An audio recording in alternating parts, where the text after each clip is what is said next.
Hi மக்களே, நீங்கள் என்ன பண்ண போகிறோன்னா நூல் பரோட்டா போட்டு தர சொன்னாங்க வீட்டில். சரி சும்மா தானே இருக்கோம், போட்டு கொடுத்துறோம் அப்படின்னு சொல்லிட்டு போட ஆரம்பிச்சிட்டேங்க. கொஞ்சம் சால்ட்டு சுகரு ஆட் பண்ணிக்கோங்க, நல்லாயிருக்கும். இது ஃபுல் வீடியோ லிங்க்கை நான் கமெண்டில் கொடுக்குறேன், வேணும்னா சொல்லுங்கள், கமெண்ட் பண்ணுங்கள். இதுக்கு தேவையான பொருள்லாம் அப்படியே பார்த்துக்கோங்க. நல்லா ஒரு 1 ஹவர் ஊற வைங்க, மாவை நல்லா ஊறட்டும். நல்லா இந்த மாதிரி சாஃப்டாக ஊறணும். ஊறி நீங்கள் எடுத்து போட்டிங்கன்னா வேறு லெவலில் இருக்குங்க. எப்படி இருக்குதுன்னு மறக்காமல் ஒரு லைக்கே ஒன்று தட்டி விடுங்க, கமெண்ட்லேயும் சொல்லிவிடுங்க. இந்த ப்ராடக்டோட லிங்க் வேணுன்னா நீங்கள் கேளுங்க, நான் டிஸ்கிரிப்ஷனில் கொடுக்குறேன்.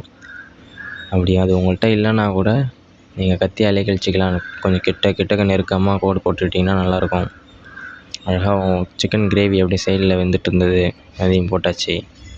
எப்படி பரோட்டா எப்படி இருக்குன்ட்டு கமெண்ட்டில் சொல்லுங்கள்.